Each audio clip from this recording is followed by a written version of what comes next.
Assalamualaikum warahmatullahi wabarakatuh.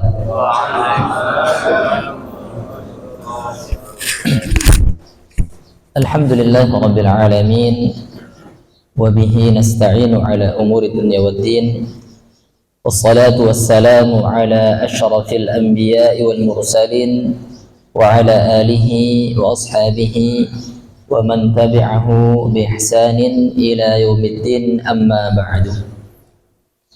Bapak Ibu kaum muslimin dan muslimat jamaah salat subuh yang dirahmati Allah Subhanahu wa taala, kembali kita bersyukur kepada Allah Subhanahu wa taala atas segala limpahan rahmat dan karunia-Nya, sehingga Allah Subhanahu wa taala masih memberikan kesempatan dan kesehatan kepada kita semuanya, sehingga kita dapat hadir di musalla ini melaksanakan salat subuh berjamaah, dan kemudian kita lanjutkan dengan sama-sama mendengar kajian. Dan ini tentunya satu karunia, satu hidayah yang besar dari Allah Subhanahu wa taala, karena tidak semua orang bisa mendapatkan kenikmatan seperti ini. Betapa banyak kemudian orang-orang yang belum tergerak atau bahkan mungkin berat bagi mereka untuk melangkahkan kaki ke masjid. Nah, kita Allah mudahkan, sehingga ini adalah hidayah, ini adalah nikmat yang harus kita jaga, sehingga nikmat ini bisa terus kita rasakan sampai kemudian Allah mencabut nyawa kita. Salawat dan salam marilah kita haturkan kepada uswah dan qudwah kita Rasulullah sallallahu alaihi wasallam. Allahumma salli ala sayyidina Muhammad wa ala ali sayyidina Muhammad. Salamullahi alaika ya Rasulullah. Baik Bapak Ibu kaum muslimin dan muslimat jamaah salat subuh yang dirahmati oleh Allah Subhanahu wa taala, kita lanjutkan pembahasan kita. Sebelumnya kita sudah membahas terkait dengan pengertian wudu dan kemudian terkait dengan hal-hal yang berkaitan dengan muqaddimah wudu yang sudah kita bahas pada pertemuan sebelumnya, hal-hal yang kemudian menjadi wajib, yang diwajibkan harus dalam kondisi berwudu. Nah, sekarang Bapak Ibu yang dirahmati Allah Subhanahu wa taala, kita akan membahas terkait dengan rukun wudu. Ya, rukun wudu. Dalam setiap ibadah, maka pasti ada yang nanti disebut dengan rukun, nanti mungkin ada sunnahnya, ya, atau mungkin nanti ada syarat sah dan hal-hal yang lainnya. Maka rukun di dalam ibadah dia menjadi pokok. Kalau kita lihat dari definisinya, ruknun itu bisa diartikan adalah sebagai pokok, atau bisa diartikan sebagai tiang pondasi. Kalau masjid ini, maka tiang ini bisa kita sebut dengan ruknun. Kenapa? Karena dengan adanya tiang inilah kemudian masjid ini bisa tegak. Kalau nggak ada tiang ini, tidak akan bisa tegak masjid ini. Ya, ataupun kalaupun bisa tegak, tidak akan bisa kokoh, tidak akan bisa tahan lama. Maka rukun adalah sesuatu yang membentuk amal tersebut, atau mungkin sesuatu yang kalau tidak dilakukan maka amal tersebut tidak sah. Ya, yang kalau tidak dilakukan maka amal tersebut tidak sah. Kalau misalnya yang dia menjadi pembentuk amal tersebut, kalau dia tidak ada, amal tersebut tidak bisa dilakukan. Contoh misalnya dalam pernikahan, misalnya di antara rukun nikah ya adanya kedua mempelai. Tidak ada mempelainya, siapa mau nikah kan? Nah, maka rukun nikah di antaranya adanya kedua mempelai, adanya nanti wali, adanya saksi. Karena kalau tidak ada, tidak mungkin bisa pernikahan terjadi. Atau dalam konteks wudu misalnya, ada hal yang kalau tertinggal maka ibadah wudu yang dilakukannya tidak terima oleh Allah Subhanahu wa taala. Bapak Ibu kaum muslimin dan muslimat rahmati Allah Subhanahu wa taala. Nah, terkait dengan rukun wudu ini bisa kita jumpai dalilnya di surat Al-Maidah ayat 6. Ya, nanti disinilah kemudian landasan dasar yang menjadi dalil terkait dengan rukun wudu, dan disinilah kemudian ulama nanti berbeda pendapat tentang berapa jumlah rukun wudu. Ya, dari sinilah dasarnya. Di surah Al-Maidah Allah mengatakan, ya ayyuhalladzina amanu idza qumtum ila sholati faghsilu wujuhakum wa aydiyakum ila al-marafiqi wamsahu bi ru'usikum wa arjulakum ila al-ka'bain. Ya Allah katakan, wahai orang-orang yang beriman, apabila kamu hendak melaksanakan salat, maka basuhlah wajahmu dan tanganmu sampai ke siku, dan sapulah atau usaplah kepalamu. Wah, lupa saya. Ya, dan basuh kedua kakimu sampai kedua mata kaki. Nah, ini dalil yang kemudian menjadi dasar terkait dengan rukun wudu. Ya, Allah sebutkan di dalam Al-Quran rangkaian hal yang harus dilakukan ketika seorang berwudu. Nah, Bapak Ibu rahmatullahi Allah Subhanahu wa taala. Maka kemudian para ulama mereka berbeda pendapat terkait dengan jumlah rukun wudu. Ya, ulama berbeda pendapat terkait dengan jumlah rukun wudu. Ada jumlah yang mereka sepakati, dan kemudian ada hal-hal yang kemudian tambahan atau berbeda di antara para ulama.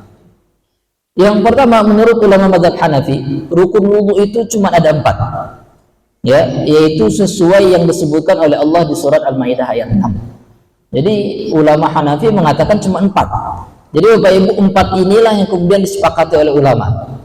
Ya, 4 inilah kemudian ulama sepakat bahwasanya rukun wudu 4 ini yang disepakati oleh ulama. Nah, ulama Hanafi, mazhab Hanafi, mereka mengatakan rukun wudu cuma 4-nya aja.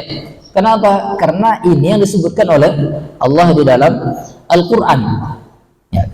Kemudian menurut mazhab Maliki, mazhab Maliki mengatakan rukun wudu itu ada 7. Ya, ada 7. Ini tentu mereka juga punya dasar, ya, punya landasan. Ya, yaitu apa? Ditambahkan oleh ulama Maliki dengan adanya niat, ya, kemudian menggosok anggota badan, maksudnya menggunakan tangan untuk menggosok anggota badan itu menjadi rukun dalam mazhab Maliki. Dan kemudian mualah, yaitu harus berturut-turut, tidak boleh putus antara yang satu dengan berikutnya, tidak boleh putus jeda dalam waktu yang lama. Nanti Bapak Ibu, ada di antara hal yang bagi ulama ini dijadikan rukun, bagi ulama yang lain dijadikan itu sebagai sunnah. Ya, dijadikan sebagai sunnah. Seperti nanti ini dalam mazhab Hanafi, mereka tidak mengatakan niat itu sebagai rukun, tapi mereka mengatakan niat itu sebagai sunnah saja. Ya. Kemudian dalam mazhab Syafi'i, ya, dalam mazhab Syafi'i ada 6. Ya, yang 4 tadi sama semua Bapak Ibu, ya. Jadi dalam mazhab Syafi'i ada 6 ditambahkan 2, yaitu apa? Niat dan tertib. Ya, maka kalau dalam mazhab Syafi'i rukun wudu itu ada 6. 4 yang disepakati yang sama dengan mazhab Hanafi tadi, ditambah dengan 2 yaitu adanya niat dan kemudian harus tertib. Nah, ini menurut mazhab Syafi'i. Nah, kemudian yang terakhir menurut mazhab Hambali, rukun wudu ini ada 7. Ya, sama jumlahnya dengan mazhab Maliki, tapi beda jenisnya. Ada yang sama dengan mazhab Syafi'i, ada yang sama dengan mazhab Maliki. Ini namanya kalau yang terakhir itu dikombinasikannya. Ini kan Imam Hambali ini kan yang paling terakhir dia. Jadi dikombinasikannya dari mazhab Maliki dan Syafi'i. Apa? Yaitu menambahkan niat, ini sama dengan Syafi'i, menambahkan tertib sama dengan Syafi'i, dan menambahkan al-muwalah berturut-turut sama dengan Maliki. Nah, nanti kalau dalam mazhab Syafi'i, muwalah ini dia menjadi sunnah. Ya, dalam mazhab Syafi'i menggosok anggota badan itu menjadi sunnah. Ini ya Bapak Ibu rahmatullah Allah Subhanahu wa taala, di mana para ulama ternyata berbeda pendapat terkait dengan jumlah rukun wudu. Ya, tapi ada 4 yang mereka sepakati. Seperti apa? Membasuh muka atau wajah, kemudian membasuh kedua tangan sampai siku, kemudian mengusap kepala, dan yang keempat yaitu membasuh kedua kaki sampai mata kaki. 4 hal inilah yang kemudian semua ulama sepakat ini dijadikan sebagai rukun wudu. Baik Bapak Ibu kaum muslimin dan muslimat rahmati Allah Subhanahu wa taala. Ya, kita bahas dari yang pertama yaitu rukun wudu yang disepakati oleh ulama mazhab. Ya, rukun wudu yang disepakati oleh semua ulama mazhab. Ya, kita bahas satu persatu terkait dengan bagaimana ketentuannya. Nah, nanti Bapak Ibu dirahmati Allah Subhanahu wa taala, ternyata di dalam rukun wudu ini ulama mazhab nanti berbeda pendapat dalam tata caranya. Ya, kalau dalam fikih itu hampir semuanya terjadi perbedaan pendapat. Ya, yang tidak terjadi perbedaan pendapat hanya masalah usul, masalah yang sifatnya pokok, yaitu ulama sepakat. Tapi nanti ada hal-hal, dan itu yang paling banyak. Ya, maka kami ketika kuliah, dosen mengatakan fi kulli mas'alatin khilaf. Setiap hal, setiap perkara dalam fikih ini ada khilafiyah semuanya, tidak ada satupun tidak ada khilafiyah. Masalah sholat ada khilafiyah, masalah apanya, dan itu yang paling banyak. Yang masalah yang disepakati ulama itu hanya sedikit saja. Nah, maka inilah yang kemudian kata sebagian para ulama, ikhtilafu ummati rahmah. Ya, dalam terjadinya ikhtilaf perbedaan pendapat ini ada rahmat. Maksud rahmat bagaimana? Disitulah kemudian ada kemudahan bagi umat Islam untuk kemudian memilih. Ya, untuk kemudian memilih. Kan enak kalau ada pilihan Bapak Ibu. Yang tidak enak kan kalau tidak ada pilihan kan? Mau nikah cuma satu aja calon yang bisa dipilih kan? Tidak bisa pilih. Tapi kalau ada pilihan kan, bisa nih, ada opsi istilahnya. Ya. Baik Bapak Ibu rahmatullahi Allah Subhanahu wa taala, kita mulai dari yang pertama, yaitu membasuh muka. Ya, membasuh muka. Terkait dengan basuh muka ini tadi dalilnya sudah kita sebutkan ya di dalam Al-Qur'an surat Al-Maidah ayat 6, Allah mengatakan, "Maka basuhlah wajahmu." Ya, faghsilu wujuhakum, maka basuhlah wajahmu. Yaitu maksud dengan membasuh semua bagian luar muka dengan sekali basuhan saja. Ini yang masuk dalam konteks rukun. Ya, membasuh semua bagian muka sekali basuhan saja. Nah, Bapak Ibu dirahmati Allah Subhanahu wa taala, apa yang maksud dengan membasuh? Karena nanti ada dua istilah. Ada istilah membasuh, ada istilah mengusap. Itu dua hal yang berbeda. Ya, tidak bisa dibalik. Tidak bisa pas yang membasuh dijadikan mengusap, itu tidak bisa. Tapi kalau yang pas mengusap dijadikan membasuh, ya tidak apa-apa. Ya, karena istilahnya sesuatu yang lebih itu boleh untuk yang kurang, tapi sesuatu yang kurang tidak boleh untuk yang lebih. Ya, maksud membasuh adalah meratakan air pada satu anggota tubuh hingga air tersebut menetes. Dalam artian yang namanya membasuh, ada air yang kemudian kita basuhkan. Apa tandanya? Yaitu ada tetesan air. Ya, ada tetesan air di anggota wudhu yang sudah kita basuh. Nanti di mana beda mengusap Bapak Ibu? Kalau mengusap itu dia hanya membasahkan tangannya saja. Ya, tangannya basah, tidak ada ini air tetesan air, genangan air itu tidak ada di tangannya. Bahkan ketika diusapkan, namanya juga tangannya basah, tidak akan dijumpai ada tetesan air. Ya, jadi itu yang membedakan antara membasuh dan mengusap. Jadi tidak boleh kalau kemudian seorang berwudu pas wajahnya diusapnya, itu tidak boleh. Ya, dibasahkannya tangannya, kemudian dilapnya wajahnya, maka itu tidak boleh. Para ulama mensyaratkan adanya qatratul ma', ada tetesan air. Ya, sini sebutkan walaupun kemudian hanya sedikit, ya, satu atau dua tetes, ya, walaupun hanya sedikit ada, sehingga kalau terkait dengan wudhu nanti ada di antara sunnah wudhu nanti yaitu menghemat air. Nah, Rasulullah ternyata beliau bisa berwudhu dengan apa? Dengan air yang sedikit. Nah, kan kalau Bapak Ibu ada videonya Buya Yahya, itu beliau mempraktekkan wudhu dengan aqua gelas, itu cukup. Ya, walaupun ya itu tidak seperti itu juga. Itu dalam artian beliau mengatakan seperti itu dalam artian bentuk sedikit air yang kadang orang beralasan airnya dikit banget tidak bisa untuk wudhu, ternyata bisa. Dalam konteks darurat nanti baru boleh dikatakan tidak ada, itu ternyata memang benar-benar tidak ada. Ya, tapi kalau sedikit dan itu ternyata masih bisa digunakan, tetap harus menggunakan air. Ya, ada kemudian cuman segayung cukup untuk berwudu. Ya, sebotol aqua gelas itu saja cukup untuk berwudu, karena nanti hanya yang penting ada tetesan air. Ya, walaupun nanti otomatis kalau dalam kondisi seperti itu tentu hanya yang rukun saja. Ya, kan yang rukun, yang wajib hanya yang rukun saja. Nah, kemudian Bapak Ibu rahmatullah Allah Subhanahu wa taala. Apa yang dimaksud bagian dari muka? Yang pertama, muka adalah anggota bagian depan wajah seorang. Ya, muka itu anggota wajah seorang. Kemudian ukuran panjangnya antara tempat tumbuhnya rambut kepala dalam keadaan normal. Ini mohon maaf, maksud dalam keadaan normal itu ketika emang masih normal. Karena ada orang yang sudah, mohon maaf, apa istilahnya, sulah kalau kata orang itu kan. Ini udah habis, ini ada lagi. Nah, jangan kuat kemudian, oh saya awal tumbuh kepala saya udah di sini Ustaz. Itu kan normal lagi. Tetap ini tidak wajah, namanya wajah di sini aja. Ya, tempat awal tumbuh kepala, awal tumbuh rambut maksud saya. Ya, awal tumbuh rambut dalam keadaan normal. Ya, normalnya orang kan ada tuh masing-masingnya dalam keadaan normal. Bukan dalam keadaan tidak normal, entah mungkin karena ada penyakit atau karena usia. Ini berlaku sama bagi laki-laki dan perempuan untuk batasannya.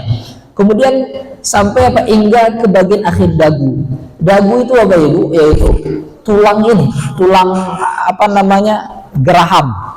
Ya, tulang geraham bawah kita ini, ujung tulang itu adalah batas dagu. Ya, ujung tulang. Kalau di sebelah sini ini enggak tulang lagi, udah daging nih. Jadi ujung tulang inilah yang kemudian dimasukkan dalam batas dagu. Itu kalau para ulama sebagian mengatakan tempat tumbuhnya jenggot.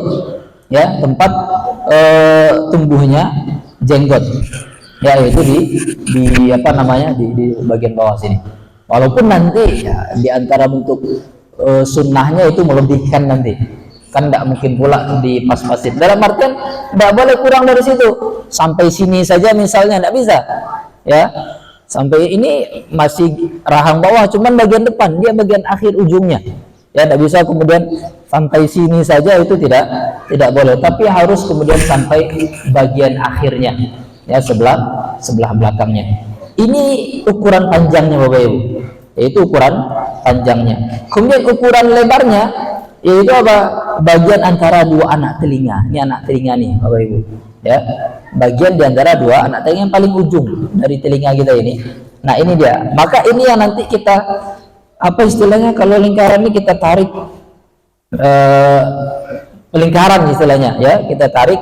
Nah, inilah yang kemudian dia menjadi batas anggota wudu. Di sini semua dari telinga ini tarik lingkaran sampai kemudian ke dagu. Ya. Termasuk nanti kadang ada orang yang rambutnya tumbuhnya agak banyak sampai ke sini misalnya gitu kan. Itu tetap masuk bagian wajah. Ya, kadang ada orang yang kan agak banyak sampai ke dekat sini pun masih ada rambut misalnya. Itu masuk bagian dari wajah. Dia ditarik lingkaran dari pas telinga ini, ya, sampai kemudian semuanya. Inilah yang masuk dalam konteks wajah. Nah, tadi disebutkan yaitu bagian anggota luarnya saja. Ya, anggota luar dari wajah saja. Ya, berarti apa? Yang bagian dalam itu tidak masuk, maksudnya di dalam mulut, ya, bagian dalam bibir kita ini tidak masuk. Bagian luar harus kena, ya, bagian luar harus kena. Hidung pun harus kena bagian luar, bagian dalam tidak. Ya, hanya bagian luar dari wajah seorang saja. Semua yang ada di wajah harus basah, bagian luarnya. Alis harus basah, kelopak mata harus basah, bulu mata harus basah. Ini misalnya ibu-ibu ada yang pakai bulu mata palsu, itu dilepas dulu kalau mau wudu. Ya kan? Ibu-ibu kadang ada gitu ya. Patah apa-apa ditempelnya sini kan. Itu tidak boleh, dilepas pas wudu. Kalau habis wudu mau dipakai atau lain cerita tuh. Tapi pas wudu harus dilepas karena menghalangi air. Ini bulu kelopak mata ini harus kena air. Ya, semua bagian luar dari wajah kita ini harus terkena air. Ya, semua bagian luar. Kalau mata sendiri tidak perlu ya ditutup, ini kan bagian dalam, kita tutup mata. Nah, maka seperti itu. Ya, ini terkait dengan yang maksud dengan wajah dalam berwudu. Ini yang pertama Bapak Ibu. Maka semua ini harus diratakan dan yang rukun hanyalah satu kali saja. Yang kedua Bapak Ibu rahmatullahi Allah Subhanahu wa taala, Yang menjadi rukun yang disepakati oleh ulama adalah membasuh kedua tangan hingga siku dengan sekali basuh, ya. Wa aydiyakum, dan kedua tangan kalian. Ya, dalilnya sama tadi di surat Al-Maidah ayat 6, ya, wa aydiyakum, dan kedua ilal marafiqi, dan kedua tangan kalian sampai siku. Ya, dari hadis Rasulullah SAW, Abu Hurairah menjelaskan tentang cara wudhu Rasulullah SAW. Beliau menyebutkan setelah itu beliau membasuh tangan hingga ke bagian atas tangan atau siku, kemudian Rasulullah membasuh tangan kirinya, ya, sampai siku. Nah, Bapak Ibu dirahmati Allah Subhanahu Wa Taala, ya, disebutkan, dijelaskan di sini maksud sampai siku itu, walaupun kalimatnya adalah ila, ya, ila itu kan artinya ke. Maksud ila di sini dia maknanya adalah sampai, dalam artian bagian itu termasuk. Di sini disebutkan, ya, para ulama wajib memasukkan dua siku pada waktu membasuh kedua tangan, karena huruf jar ila yang digunakan dalam ayat tersebut menunjukkan arti hingga sempurnanya sesuatu tersebut, ya. Sehingga di sini kata ila tersebut berarti bersama atau ma'a. Jadi membasuh kedua tangan dengan siku, ya, berarti sikunya termasuk bagian yang harus dibasuh. Ya, siku termasuk bagian harus, bukan kemudian sampai berarti ujung awalnya, tidak, tapi ujung akhirnya. Ya, maka nanti diantara sunnahnya juga melebihkan. Jadi jangan sampai seorang itu terlalu ngepas, bahaya nanti kalau ternyata tidak sampai. Jadi Bapak Ibu harus kemudian sikunya ini juga basah terkena air, ya. Nah, bagaimana kemudian terkait yang lainnya, ya, wajib membasuh celah jari. Misalnya ada orang kukunya panjang, maka kukunya ini pun bagian dalamnya harus apa? Harus terkena air. Ya, kalau misalnya ada hal-hal yang menutupi anggota wudhu kita, ya, kalau yang dia bentuk lapisan Bapak Ibu, maka itu tidak boleh, harus dihilangkan. Contoh misalnya kalau orang pakai apa namanya, kalau di kuku itu kutet, ya, katanya kan, maka itu tidak boleh. Itu membentuk lapisan, harus kemudian dihilangkan. Tapi kalau hanya sekedar warna maka tidak apa-apa. Kadang apa namanya inai gitu kan. Kalau diibaratkan Bapak Ibu seperti pengumpamaan tinta dengan cat. Nah, itu dia. Tinta itu warna. Dia tidak membentuk lapisan. Dia tidak kemudian menjadi hal yang menghalangi sampainya air ke kulit. Tapi kalau cat itu bentuk lapisan, maka kayak cat, kayak lem misalnya gitu kan, itu bentuk lapisan. Sehingga harus kita pastikan tidak ada hal itu di anggota wudhu kita. Kalau ada dan itu otomatis menghalangi sampainya air ke anggota wudhu, maka wudhunya tidak sah. Termasuk tadi kalau orang yang di sini kukunya panjang, terus ada kotoran di kukunya itu, ya, maka harus dibersihkan, karena kotoran itu menjadi penghalang, sehingga memang anjurannya kuku itu tidak panjang. Ya, ada sunnah untuk kemudian memotong kuku, karena banyak faktor.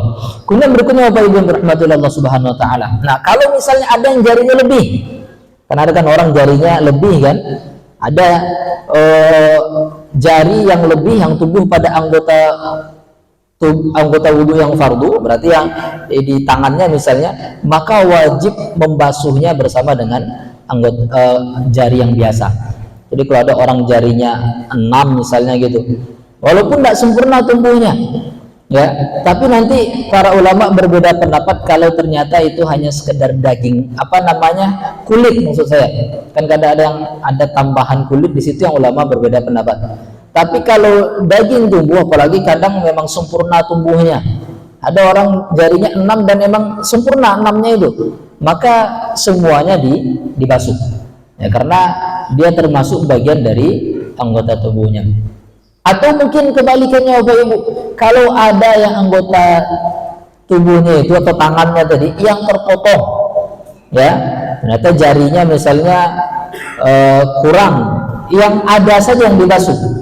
Atau mungkin yang dia terpotong tangannya ini tidak ada, ya, yang ada saja yang dibasuh sampai siku.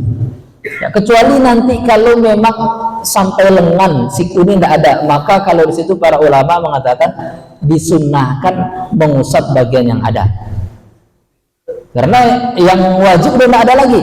Tapi kalau terpotong tangannya setengah, kan masih ada setengahnya lagi, dalam artian yang dari pergelangan ke bawah itu tidak ada lagi, maka yang sisa tetap wajib, ya, yang sisanya tetap wajib untuk dibasuh sampai batas siku tadi. Kalau terbotong sampai siku, maka yang di atas siku itu sifatnya adalah anjuran, ya, disunnahkan saja. Kan kadang ada orang yang seperti itu, memang terpotong. Dan juga Bapak Ibu beda nanti kalau yang sifatnya pendek. Kalau pendek itu masih normal deh, ya, ada kan orang tangannya agak pendek gitu kan, itu masih normal seperti itu. Baik, ya, ini terkait dengan anggota wudhu yang dibasuh ketika anggota kedua tangannya ketika seorang dalam kondisi berwudhu. Baik, kemudian Bapak Ibu dirahmati Allah Subhanahu Wa Taala.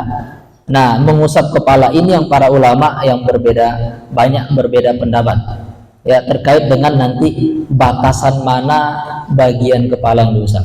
Kalau tadi semuanya Bapak Ibu, wajah, tangan itu semuanya sepakat, ya, memang semua bagiannya itu yang diusap. Nah, sekarang yang kepala yang dibasuh maksud saya tadi. Nah, yang kepala dalilnya Allah mengatakan wamsahu biru'usikum, ya, dan usaplah kepala kamu, ya, dan usaplah kepala kamu. Nah, di sini Bapak Ibu dirahmati Allah Subhanahu Wa Taala, dalilnya dari hadis Rasulullah mengatakan sungguhnya Rasulullah mengusap ubun-ubun dan sorbannya.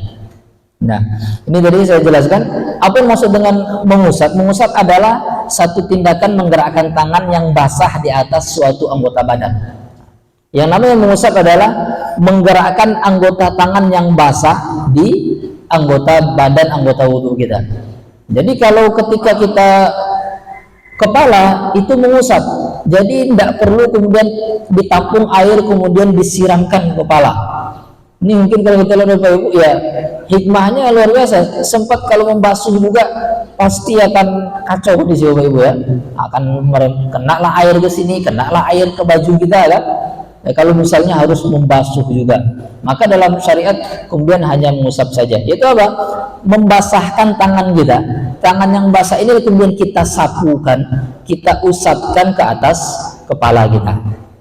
Nah, ini yang para ulama sepakat, mengusap kepala itu termasuk bagian dari rukun wudhu.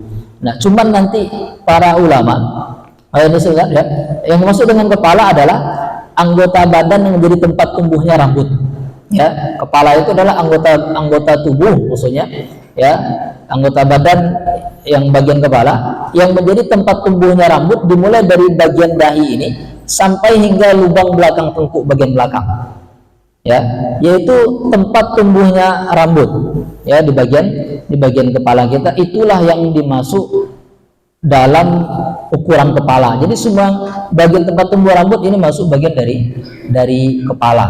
Kecuali nanti yang ini yang yang dia sudah masuk ke bagian wajah, ya kan, itu tetap masuk dalam konteks wajah seperti jambang, jenggot gitu kan. Nah, Bapak Ibu dirahmati Allah Subhanahu Wa Taala. Nah, di sini jadi para ulama berbeda pendapat tentang sebatas mana kepala yang dibasuh. Ya, di sini luar biasa Bapak Ibu dirahmati Allah Subhanahu Wa Taala. Jadi para ulama berbeda pendapat karena memang dari bentuk kalimat ayat Al-Qur'annya yang berbeda dengan kalimat-kalimat sebelumnya. Ya, disitulah kemudian para ulama berbeda pendapat. Kalau di tentang kepala, Allah ada menambahkan huruf ba-nya. Kalau tadi kan fagsilu wujuhakum, ya kan? Nah, ada ba-nya di situ. Wa aidiakum, tidak ada ba-nya di situ. Nanti pas kaki wa arjulakum tidak ada ba-nya, tapi pas kepala Allah mengatakan biruusikum ada ba-nya. Ah, disitulah kemudian titik perbedaan pendapat ulama. Ini ba ini maksudnya apa nih? Kenapa ada huruf ba di sini? Ah, disitulah kemudian para ulama menjadi berbeda pendapat sebatas mana anggota kepala ini yang menjadi rukun, ya. Jadi tetap dia rukun dibasuh, tapi sebatas mana yang masuk dalam kategori rukun. Nah, ulama Hanafi Beliau mengatakan wajib yang menjadi rukun dalam mazhab Hanafi mengusap seperempat kepala dengan satu kali usap. Ya, beliau mengatakan wajib mengusap seperempat. Jadi kepala kita ini dibagi empat, ya seperempat kata beliau ya sekedar luas ubun-ubun yang ada di bagian atas daun telinga, ya, bagian depan ini. Ya, nah, ini seperempatnya segini, ya sebatas ubun-ubun ya, yang ada di bagian atas daun telinga kita, bagian atasnya di sini. Nah, apa alasan beliau? Kenapa kemudian beliau mengatakan seperti itu? Ini disebabkan adanya huruf ba tadi. Ya, Allah mengatakan biru'usikum mengandung pengertian ilsaq, yaitu apa? Terkena. Dalam artian beliau mengatakan ketika Allah mengatakan wamsahu biru'usikum dan usaplah kepala kalian, ba di sini dia kembali kepada alat. Kita mengusap kepala diperintahkan oleh Allah pakai apa? Pakai tangan. Jadi dalam mazhab Hanafi maka batasan yang wajib diusap adalah sebatas ukuran tangan kita saja. Maka kata beliau sebatas ukuran tangan itulah yang wajib. Ya, itu tadi seperempat tadi. Ya, karena Allah mengatakan wamsahu biru'usikum, maka beliau mengatakan hendaklah kamu mengusap tangan dengan merapatkannya kepada kepala kamu. Tangan kita rapatkan kepala, segitulah batas yang wajib dalam mazhab Hanafi. Jadi beliau alasannya tadi, karena apa? Allah mengatakan biru'usikum berarti baknya ini kembali kepada alatnya. Ya, alat yang digunakan untuk mengusap yaitu tangan, maka ukuran tangan ya kurang lebih lah dalam mazhab Hanafi mengatakan ya seperempatnya lah kurang lebih. Ya bagian depan ini. Ya, ini dalil dari Al-Quran. Jadi mereka berdalil dari Al-Quran, Bapak Ibu. Jadi para ulama ketika terjadi perbedaan pendapat, kadang dalilnya sama. Nanti semua dalilnya sama. Baik itu ulama yang mengatakan sebagian, seluruhnya dalilnya sama. Tapi mereka beda dalam menyimpulkan pemahaman ayat tersebut. Nah, dari hadis mereka juga punya dalil. Ya, ulama Hanafi juga punya dalil dari hadis. Dalam artian apa? Ini juga pernah dilakukan oleh Rasulullah. Apa dalil beliau? Beliau mengatakan hadis diriwayatkan oleh Mughirah bin Syu'bah, Nabi Muhammad SAW ketika berwudu mengusap ubun-ubun, sorban dan kedua khufnya. Jadi Rasulullah SAW pernah ketika berwudu beliau mengusap tiga hal ini. Ya, beliau ketika berwudu pakai sorban. Kalau saya buat peci ya kayak gini gitu ya, sorban. Jadi sorban beliau pakai seperti ini. Ya, bagian depannya terbuka. Jadi ini ibarat sorban Bapak Ibu. Nah, seperti ini, bagian depan tetap terbuka ketika Rasulullah SAW berwudu. Nah, maka ketika itu beliau apa? Beliau tidak menanggalkan sorbannya. Beliau hanya mengusap bagian ubun-ubunnya saja dan kemudian mengusap di atas sorbannya. Ya. Jadi kata ulama Hanafi, kalaulah memang wajib semuanya, sama Nabi pasti dilepas sorbannya. Ya, kalaulah ternyata memang yang rukun adalah mengusap semuanya, pasti Nabi dilepas. Apa payah yang lepas sorban kan? Pasti sama Nabi dilepas semuanya, maka kemudian beliau mengusap seluruh kepalanya. Ini alasan mereka. Karena Nabi apa? Ternyata beliau juga pernah, dalam artian ini pernah. Ya, bukan kemudian Rasulullah rutin seperti ini berwudu. Dia satu kali saja Bapak Ibu yang dirahmati Allah Subhanahu wa taala. Dilakukan oleh Nabi itu sudah jadi dalil. Ya, sudah bisa dijadikan dalil. Jadi ini pendapat yang pertama dalam mazhab Hanafi bahwasanya yang wajib hanyalah seperempatnya saja. Kemudian yang kedua, wa rahmatullahi Allah Subhanahu wa taala. Jadi dia ada perbedaan tiga pendapat. Yang kedua menurut ulama Maliki dan Hambali, yang wajib adalah mengusap semua bagian kepala. Ya, yang wajib adalah mengusap semua bagian kepala. Nah, dalil mereka sama tadi ya, yaitu Al-Qur'an surat Al-Maidah juga ya, ayat 6 dalilnya sama. Nah, ini maksud dengan mengusap di sini yaitu mengusap kepala, dan ketika seorang misalnya rambutnya panjang, maka tidak wajib mengusap rambut yang keluar dari batas kepala tadi. Jadi yang diperintahkan hanya mengusap kepala saja. Kalau rambutnya panjang, maka apa? Tidak usah bagian yang di luar kepala itu diusap. Bahkan tidak boleh dibalik. Mengusap bagian yang luar itu saja itu tidak bisa sebagai pengganti. Jadi Bapak Ibu, semua ulama sepakat yang wajib diusap adalah kepala. Tidak boleh kemudian rambut yang di luar kepala yang diusap. Misalnya rambutnya panjang gitu kan, saya baru potong rambut nih, rambutnya panjang. yang panjang ini diusapnya, maka itu tidak boleh. Ya, termasuk nanti wanita, perempuan tidak boleh rambutnya panjang, yang panjang itu saja yang diusap tidak boleh. Harus kepala, rambut yang tumbuh di atas kepala yang diusap. Nggak boleh kemudian rambut yang dia di luar kepala. Ada orang rambutnya panjang nggak? Yang rambut yang panjang itu ditariknya, diusapnya itu nggak boleh. Dia harus rambut yang berada di atas kepala. Maka di sini disebutkan tidak wajib mengusap rambut yang keluar di batas kepala, dan mengusap rambut tersebut sebagai pengganti dari mengusap kepala adalah tidak mencukupi. Dalam artian apa? Itu tidak diperbolehkan. Nah, dalam mazhab Hambali, ya, kewajiban mengusap kepala itu hanya khusus bagi laki-laki, mengusap seluruhnya. Jadi dalam mazhab Hambali, Bapak Ibu, walaupun mereka mengatakan yang wajib adalah seluruhnya, tapi itu bagi laki-laki saja, bagi perempuan tidak. Karena ini akan menyulitkan dalam beberapa kondisi, apalagi ketika misalnya perempuan di tempat yang tidak di rumahnya, mungkin dia sedang di luar rumah, kemudian dia sholat di masjid, di musola, atau bahkan di masjid-masjid beberapa tempat. Kalau kita alhamdulillah di Indonesia, karena kita negara mayoritas, dimanapun ada tempat sholat, ya, maka kalau kemudian wajib seluruhnya itu akan menyulitkan. Maka dalam mazhab Hambali ini khusus bagi laki-laki. Kalau perempuan cukup bagian depannya saja. Ini tadi yang saya katakan ibu-ibu, bagian yang berada di atas kepala. Tidak boleh kemudian ujung rambut belakangnya diambil atau ditariknya yang bagian yang panjang itu tidak boleh. Harus mengusap kepala. Ya, ambil tangan, masukkan. Kadang makanya kalau perempuan tuh boleh bagian mana saja. Ya, mungkin tangannya dimasukkannya kalau ke dalam jilbab bagian depan, atau dimasukkannya ke belakang, bagian belakangnya diusapnya. Ya, intinya kalau bagi perempuan adalah boleh bagian mana saja. Ya, bagian depan sini bisa, ambil yang bagian belakang bisa. Jadi tidak seluruhnya. Ya, ini khusus bagi perempuan. Jadi mazhab Maliki dan Hambali mereka mengatakan wajib seluruhnya. Nah, dalam mazhab Maliki Hambali maksud saya dipertegas ini hanya bagi laki-laki, bagi perempuan tidak. Ya, dalilnya sama tadi ya. Sama dalilnya terkait dengan Al-Qur'an juga tadi surat Al-Maidah ayat 6, tapi mereka mengartikannya lain. Ya, mereka mengartikannya lain.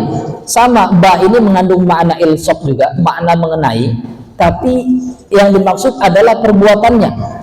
Kalau tadi Hanafi cuma mengatakan sebatas ukuran tangan, kalau mereka mengatakan tidak, yaitu perbuatannya. Maksudnya apa? Maka usapkanlah itu kepada kepalamu. Jadi jadikan tangan ini untuk mengusap seluruh kepala. Ini Bapak Ibu, para ulama berbeda pendapat dari dalil yang sama. Hanafi tadi mengatakan, oh maksudnya adalah berapa luas tangan kita segitu yang diusap. Kalau Hambali dan Maliki indah, maksudnya adalah usap dengan tangan kamu itu seluruh kepala kamu. Ya, maka nanti kalau dalam konteks yang sempurnanya, Rasulullah ketika berwudu Bapak Ibu itu mengusap dari depan ke belakang. Ini yang semua ulama sepakat ya, ini yang paling sempurna, depan ke belakang dengan dua tangan maksud saya. Kemudian dari belakang dikedepankan lagi. Ini cara yang paling sempurna. Dan ini untuk laki-laki, perempuan tidak perlu seperti itu. Ya, ambil tangan dengan kedua tangan, usapkan ke belakang sampai tungku kita, sampai batas tumbuhnya rambut, kemudian tarik ke depan lagi. Itu cara yang sempurna dan semua ulama sepakat itu cara yang paling sempurna. Mereka hanya berbeda mana batas minimal yang wajib dibasuh. Kemudian dari hadis juga, nah mereka menyebutkan tentang perbuatan Rasulullah. Rasulullah ketika berwudu seperti ini, yaitu beliau mengusap seluruh kepalanya. Nah, adapun tadi kenapa kemudian Rasulullah ketika pakai sorban tidak dilepasnya, Rasulullah tetap mengusap sampai belakang sebagai bentuk isyarat. Ya, walaupun beliau ketika pakai sorban tetap sampai ke belakang, tapi sebagai bentuk isyarat. Di situ juga kemudian ulama kalau mazhab Hanafi mengatakan, oh tidak bisa itu dijadikan dalil katanya. Ya, kalau memang wajib harusnya sama Nabi dilepas. Nah, Bapak Ibu rahmatullah Allah Subhanahu wa taala. Dan pendapat yang paling ringan ya dalam artian yang paling longgar yaitu pendapat mazhab Syafi'i. Ya, mazhab Syafi'i sama dengan Hanafi, tapi kalau Hanafi membataskan seukuran tangan, kalau Syafi'i sebagian itu bebas segimana saja. Disebutkan wajib mengusap sebagian kepala meskipun hanya menyentuh sehelai rambut yang ada pada batas kepala. yaitu yang tidak keluar dari kepala jika ditarik ke bawah. Di dalam mazhab Syafi'i sedikit saja, maka dengan ujung jari pun bisa. Nah, ini udah bisa mazhab Syafi'i. Mazhab Hanafi tidak bisa, harus sempurna tangan. Syafi'i ujung jari saja sudah bisa, ujung tangan saja sudah bisa. Ya, dalam mazhab Syafi'i. Baik, ya, dalilnya sama tadi ya, dalam hadis juga disebutkan Rasulullah SAW mengusap ubun dan mengusap sebagian sorbannya. Dalam artian Imam Syafi'i memaknai ketika Rasulullah mengusap ubunnya saja, beliau memaknai bahwasanya apa? Yang penting sebagian. Yang penting adalah sebagian. Ya, oleh sebab itu mengusap sebagian kepala saja adalah mencukupi, karena diperintahkan adalah perbuatan mengusap. Jadi dalam mazhab Syafi'i malah beliau lebih longgar lagi, kan yang diperintahkan mengusap. Apa pula repot-repot membahas sampai sejauh mana mengusap? Nah, itu dalam mazhab Syafi'i. Yang penting sudah mengusap udah tuh. Ya, enggak ada entah harus sekian enggak. Kalau dalam mazhab Syafi'i segimanapun yang penting sudah ada diusapnya kepalanya, itu sudah sah. Nah, kalau di Indonesia mayoritas mazhab Syafi'i banyak kita jumpai seperti ini. Ya, kalau wudu gini-gini ya nanti itu. Gini-gini aja. Nah, itu sudah sah kalau mazhab Syafi'i. Jadi Bapak Ibu tinggal pilih nanti. Saya kayaknya mazhab Hanafi aja, segini berarti kan. Saya kayak mazhab Hambali sama Maliki lah biar mantap. Semuanya. Kalau yang Syafi'i, gini ya dikit dah selesai. Ya, basahin itu sudah selesai. Dan semuanya apa? Semuanya benar. Ya, walaupun dalam mazhab Syafi'i sendiri mereka mengkritisi pendapat yang mengatakan boleh hanya sehelai rambut. Itu dalam artian pendapat yang sangat lemah sekali. Ya, dalam artian jangan pendapat ini diambil karena akan ribet, payah kita ngambil rambut satu kan, habis pula waktu untuk ngepasin rambut satu, ya basah aja langsung semuanya. Ya, ini Bapak Ibu rahmatullahi Allah Subhanahu Wa Taala. Nah, ini tadi kan huruf ba jika dikaitkan dengan sesuatu yang banyak seperti yang terdapat dalam tersebut, maka ia berarti sebagian. Ya, oleh sebab itu mengusap sebagian kecil kepala sudah dianggap cukup, sama seperti mengusap bagian yang banyak di kepala. Ya, kalau dikaitkan dengan sesuatu yang banyak, ini kan kepala ini kan luas nih ukurannya, maka kata beliau, berarti ini maknanya adalah sebagian. Ya, yang mana saja maka itu sudah cukup. Baik Bapak Ibu rahmatullahi Allah Subhanahu Wa Taala. Nah, ini terkait dengan mengusap kepala. Kemudian yang keempat, ya, bagian yang kemudian disepakati oleh ulama wajib dibasuh adalah membasuh kedua kaki sampai mata kaki. Ya, membasuh kedua kaki sampai mata kaki. Dalilnya sama tadi surat Al-Maidah ayat 6. Ya, wamsahu wa aydiyakum wa arjulakum ilal ka'bain. Ya, wa arjulakum ilal ka'bain, yaitu membasuh kedua kaki kamu sampai mata kaki. Ini dari hadis Rasulullah SAW. Kemudian Rasulullah mengusap kepala seperti yang diperintahkan Allah. Setelah itu beliau membasuh kedua kakinya hingga kedua mata kaki seperti yang diperintahkan oleh Allah Subhanahu Wa Taala. Bapak Ibu rahmatullahi Allah Subhanahu Wa Taala. Sebenarnya di sini ada perbedaan pendapat ulama, tapi ini pendapat yang sangat lemah sekali. Ya, pendapat yang paling kuat itu perbedaan pendapat ulama, apakah untuk kaki ini membasuh atau mengusap. Ulama berbeda pendapat. Ini kaki ini membasuh atau mengusap. Kenapa? Karena posisinya yang disebutkan setelah ada kalimat wamsahu. Jadi fagsilu, basuhlah wujuhakum wa aydiyakum, itu jelas perintahnya. Wamsahu, dan usaplah, wamsahu birusikum. Di situ para ulama Bapak Ibu ada di dalam Al-Qur'an ada dua cara membaca.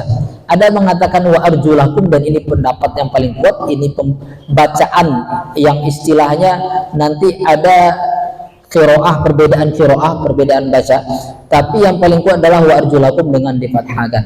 Ada qiraah syazah istilahnya, bacaan yang tidak dikatakan nyeleneh, dalam artian apa? Ini bacaan yang paling lemah riwayatnya dengan dibaca kasroh.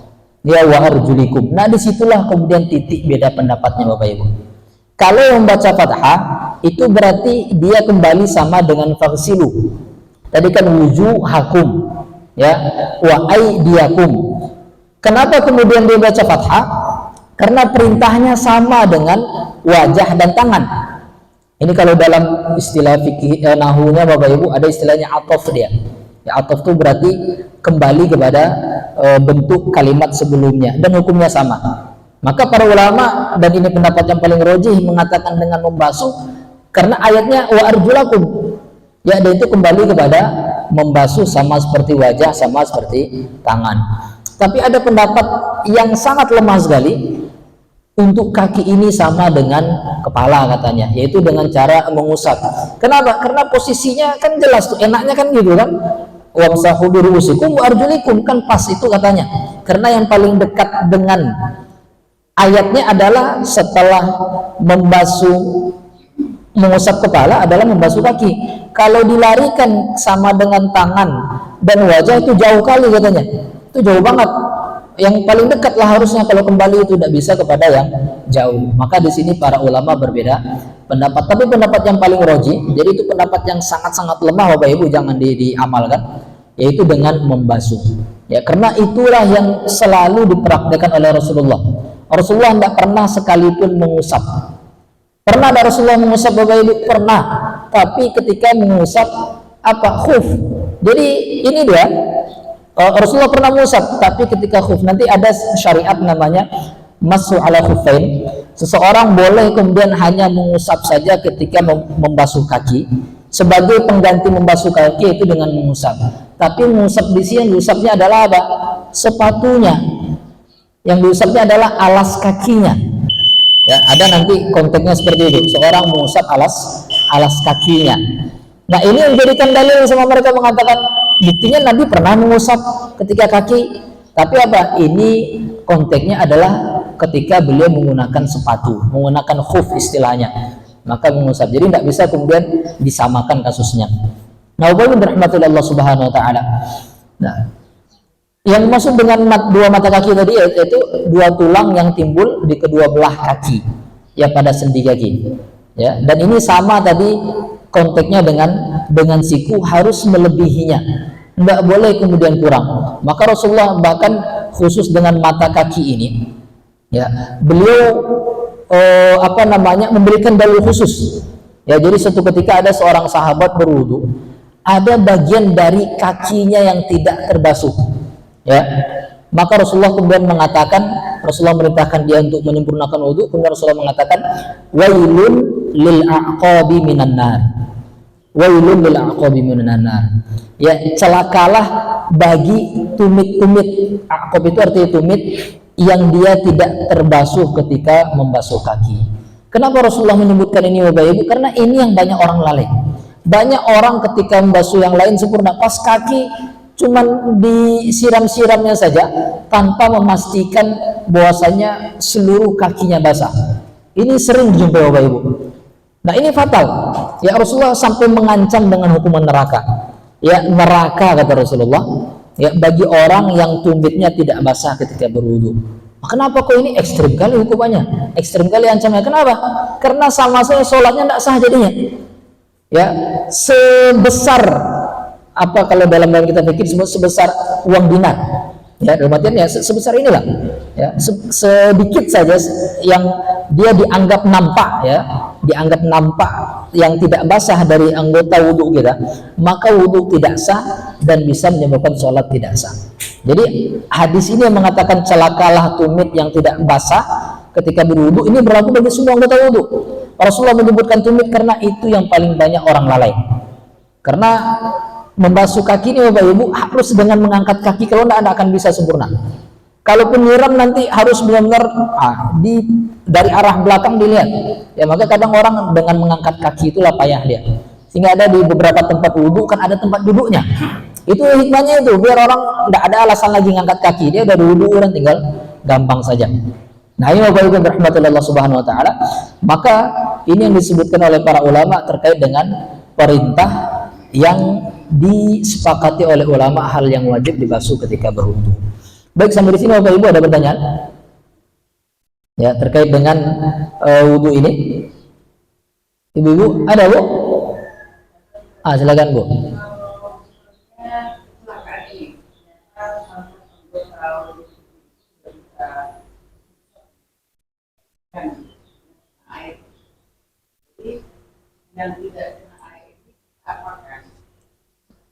Oke, baik. Ya, dalam kondisi misalnya ada anggota wudhu, ya, atau bahkan anggota tubuh kalau dalam konteks mandi wajib yang dia terluka, ya, atau dalam kondisi tidak boleh kena air, entah itu luka, entah itu luka bakar segala macam. Yang pertama kita pastikan ini harus dengan rekomendasi dokter, ya, bukan kita yang menyimpulkan sendiri. Ini sakit nih kalau kena air, namanya luka. Tapi kalau kata dokter, iya sakit bu, namanya juga luka, cuman tidak apa-apa kena air, berarti tidak apa-apa. Jadi harus dengan rekomendasi dokter, bukan kita yang menyimpulkan. Ya, ini kadang mohon maaf saya jumpai ada kadang kena ini kasih handiplas, ya kan, nanti pas wudhu tidak dikenakannya air. Saya yakin kalau sekedar handiplas itu tidak bahaya lukanya, karena kalau tidak mungkin luka bahaya kasih handiplas. Itu harus dibuka Bapak Ibu. Ya, kalau hanya sekedar luka-luka sedikit dan tidak apa-apa kena air, atau mungkin kata dokter ini tidak apa-apa kena air, cuman jangan biarkan basah lama-lama. Berarti kan tidak apa-apa kena air langsung dikeringkan. Berarti tetap harus dibasuh. Nah, cuman kalau kondisinya tadi kata dokter ini tidak boleh kena air, karena kalau kena air nanti lukanya tambah parah, sakitnya tambah parah, atau nanti ini tidak sembuh-sembuh, nanti lama sembuhnya. Maka dalam kondisi seperti itu Bapak Ibu ada dua kemungkinan. Yang pertama, kemungkinan yang kalau lukanya itu harus diperban, ya, berarti lukanya itu ditutup. Ya, kemungkinan kedua yang lukanya itu dia tidak ditutup, karena dia ada luka tapi tidak ditutup, walaupun ini jarang. Biasanya kalau memang luka itu berbahaya itu dia ditutup. Nah, dalam kondisi seperti ini bagaimana cara seorang berwudu?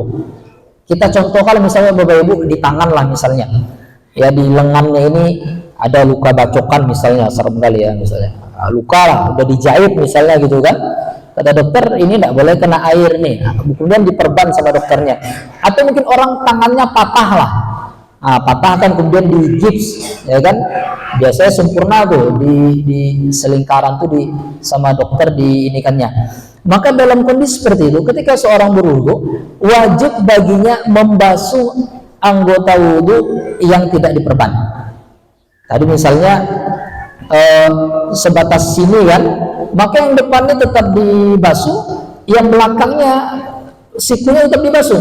Pokoknya bagian yang tidak diperban itu wajib dibasuh. Nah, bagaimana dengan diperban? Yang diperban itu cukup diusap saja, ya, basahkan air, karena namanya diperban itu tidak boleh basah. Kalau basah juga sama aja, marah dokter nanti. Ini ibu udah jelas dibilang jangan kena air, dibasah-basahin perbannya. Gimana lagi Pak Ustadz, nama juga wudhu, tetap tidak boleh. Ya, Islam ini luar biasa, agama Islam Bapak Ibu. Islam itu selalu memberikan kemudahan bagi umatnya. Jadi agama Islam itu agama yang selalu memberikan kemudahan, tapi jangan dimudah-mudahkan pula, itu kan. Selalu memberikan kemudahan tapi jangan dimudah-mudahkan. Maka caranya diusapnya, basahkan tangannya dengan air, usap, ya, seluruh bagian yang terkena yang diperban tadi. Kalau tadi memang perbannya melingkar semuanya, maka usap semuanya. Ya, dalam artian semua anggota tubuh yang diperban itu diusap, anggota wudhu maksud saya, yang diperban itu diusap. Nah, setelah itu apa? Ini yang kadang orang banyak lupa. Setelah itu ditambah dengan tayamum. Jadi ada tambahannya itu dengan tayamum. Ini orang sering lupa. Dia kiranya wudhu, nanti bagian itu diusapnya, habis itu selesai. Enggak, belum selesai lagi. Tambah dengan tayamum. Ya, selesai dia wudhu tadi, ambil debu, kemudian tayamum, usap wajah dan kemudian kedua telapak tangannya. Itu yang dilakukan sebagai apa? Pengganti anggota wudhu yang tidak dibasahi dengan air. Ini Bapak Ibu, ini yang sering saya perhatikan, ini yang banyak orang lupa, orang tidak tahu, atau mungkin yang belum sampai ilmunya. Ya, kadang mungkin dulu guru-guru kita cuma mengucapkan dengan diusap saja, enggak. Dan ini ada dalilnya dan terjadi di zaman Rasulullah. Ini Bapak Ibu, satu ketika di zaman Rasulullah, ini konteksnya mandi. Dalam sebuah perjalanan, ya, ada beberapa orang sahabat mereka musafir, bukan dalam kondisi perang ya, safar. Ada yang kemudian dia terjatuh, kemudian berdarah kepalanya ini. Ya, entah gimana ceritanya, terjatuh sobek kepalanya. Nah, kemudian pas malam tidur, ini wallahu alam ya, jadi malam itu mimpi basah dia. Ini luar biasa, ini mudah sekali mimpi basah. Malam itu mimpi basah dia.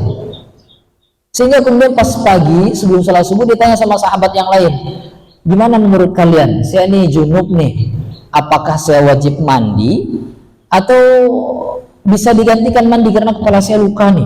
Nanya sama sahabat yang lain. Karena belum ada yang tahu ketika itu, mereka mengatakan ya wajib mandilah, apa pula payah tinggal mandi, nanti tinggal hati-hati. Intinya itu mereka membuat kesimpulan sendiri, ya mandi. Akhirnya Bapak Ibu, sahabat ini mandi, meninggal.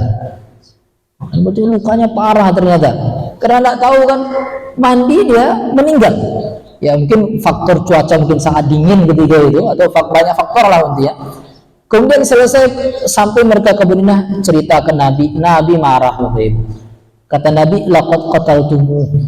Kalian sama aja dengan bunuh mereka namanya. Tapi tentu kan bukan bunuh dalam konteks bunuh sengaja, karena bunuh itu nanti ada beberapa definisi, ya Bapak Ibu. Ada bunuh sengaja, ada bunuh tidak sengaja, ada mirip sengaja. Kata Nabi, laqad qataltumuh. Sekalian ini sama saya sudah bunuhnya.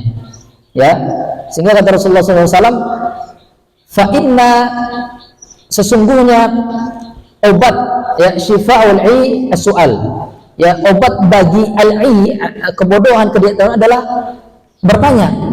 Kata Nabi, kalau tidak tahu itu ya nanya, jangan kemudian mandai-mandai. Akhirnya kata Nabi diajarkan, seharusnya dia tadi itu, kata Nabi, dia mandi seperti biasa, dan anggota tubuh yang tadi luka itu diperban, kata Nabi. Diperbannya anggota tubuhnya yang luka, dia mandi, nanti yang tadi itu diusapnya pakai air, kemudian dia tayamum. Jadi Rasulullah ketika itu mengajarkan konteksnya dalam konteks mandi wajib. Berarti sama, yang mandi wajib dengan wudhu kan sama. Jadi dia tetap membasahi seluruh anggota wudhunya yang tidak luka tadi. Yang luka tadi misalnya kalau diperban diusap, kalau tidak diperban berarti jangan diusap. Tidak diperban ya biarkan saja. Misalnya lukanya kata tidak diperban sama dokter biar cepat kering misalnya gitu kan, maka apa, bagian yang pas luarnya saja, yang tidak pas lukanya dibasahi, ya yang lukanya dibiarkan, nanti diganti dengan tayamum. Nah ini juga rahmatullah Allah Subhanahu Wa Taala harus dipastikan menggunakan perban ini dalam kondisi dia sudah berwudu. Jadi kalau misalnya kondisi seperti itu, izin sama dokter dulu. Dok, berarti ini saya harus basahkan untuk terakhir kali sebelum diperbannya. Jadi wudu dia dengan sempurna dulu, basah yang terakhir kali, habis itu dikeringkan baru diperban. Ya, jadi menggunakan perbannya jangan kondisi dia tidak suci, harus dalam kondisi suci. Ya, bersuci dulu dengan sempurna dia di iniannya, baru diperbannya kemudian nih. Karena kalau tidak, maka para ulama mengatakan dia wajib mengqadha sholatnya. Tetap mau tidak mau dia harus sholat. Sholat itu wajib. Ya bahkan orang dalam kondisi tidak bisa berwudu, tidak bisa tayamum, tetap wajib sholat. Tapi nanti dia mengqadha sholatnya. Jadi sholatnya Bapak Ibu saking wajibnya tidak bisa ditinggalkan. Walaupun ternyata harus dalam kondisi yang tidak normal. Ternyata tidak ada pakaian untuk menutup aurat, tetap wajib sholat. Nanti kalau udah jumpa pakaiannya, qadha sholatnya. Saking memang sholat itu tidak boleh ditinggalkan. Sebetulnya syariatnya. Ya, tidak bisa berwudu, tidak bisa tayamum, tidak ada dua-duanya. Dia tidak menjumpai debu, dia juga tidak bisa pakai air. Ya udah, sholat tanpa berwudu, tanpa tayamum. Nanti kalau sudah bisa, dia mengqadha sholatnya. Seperti itu, Ibu. Baik, ada pertanyaan lain, Bapak Ibu? Baik, mungkin bisa dipahami ya, bisa dipahami semuanya. Mudah-mudahan apa yang kita kaji pada subuh kali ini bermanfaat, bisa kita amalkan dalam kehidupan sehari-hari kita. Ya, nanti pada pertemuan berikutnya kita akan membahas terkait dengan rukun wudu yang diperselisihkan oleh para ulama. Jadi kalau tadi disepakati, yang diperselisihkan berarti ada 4, yaitu niat, ya, kemudian tertib, kemudian mualah yaitu berturut-turut, dan kemudian yaitu menggosokkan anggota badan. Nah, bagi mazhab Hanafi keempat ini semuanya sunnah. Jadi mereka ketika tidak memasukkan itu kepada yang rukun, dia masukkan itu kepada hal yang sifatnya adalah sunnah. Nah, sama tadi bagi mazhab Syafi'i menggosokkan badan itu hukumnya adalah sunnah, begitu seterusnya. Nah, kenapa kemudian para ulama berselisih pendapat tentang hal ini? Karena tadi dalilnya tidak disebutkan di Al-Quran. Itu titik poinnya. Jadi ulama Hanafi mengatakan yang rukunnya 4-nya aja. Kenapa? Karena Allah sebutkan di Al-Quran cuma 4-nya aja kok. Tidak ada disebutkan yang lain, berarti ya jangan nambah-nambah. Itu kata mazhab Hanafi. Jangan nambah-nambah. Tapi mazhab yang lain tidak. Ya, mereka mengatakan ditambah dengan yang lain, itu pun dalilnya dari Al-Quran. Tapi apa? dari makna tersirat. Nanti Bapak Ibu ada istilahnya makna tersurat, ada sesuatu yang tersurat kan memang nampak. Ada yang tersirat. Seperti misalnya kita ambil satu mazhab Syafi'i. Kenapa mereka menambahkan niat? Kata mereka, karena niat ada kalimatnya iza kuntum ila sholah, kalau kalian mau melaksanakan sholat, ya kan? Maka apa? Ketika seorang melaksanakan sholat itu dia hukumnya adalah fardu, maka amalannya mengiringi sholat juga sama. Sholat butuh niat, berarti wudhu juga butuh niat. Itu dalilnya. Ini dalil kami pakai Al-Quran juga. Kalau sholat itu butuh niat, dia fardu, wudhu kan sama statusnya dengan sholat, dia menjadi syarat sahnya sholat. Kemudian kenapa mazhab Syafi'i mengatakan tertib? Beliau mengatakan karena ini di Al-Quran disebutkan berurutan, dan Nabi selalu berwudhu berurutan. Ya, jadi mengatakan tidak pernah Nabi kemudian wudhu tidak berurutan. Tidak pernah kemudian kaki dulu apa itu. Maka kemudian mazhab Syafi'i mengatakan tertib itu juga menjadi rukun. Nah di sini tadi, jadi para ulama berbeda pendapat dikarenakan apa? Perbedaan mereka dalam memahami dalil. Bapak Ibu rahmatullahi Allah Subhanahu Wa Taala. Mudah-mudahan apa yang kita kaji pada kesempatan subuh berbahagia ini diberkati oleh Allah Subhanahu Wa Taala, bisa menjadi ilmu bagi kita semuanya, bisa kita amalkan dalam kehidupan sehari-hari. Mohon maaf kalau ada perkataan yang tidak pada tempatnya. Aku qouli hadza wa astaghfirullah li wa lakum. Subhanakallahumma wa bihamdika asyhadu an la ilaha illa anta astaghfiruka wa atubu ilaik. Assalamualaikum warahmatullahi wabarakatuh.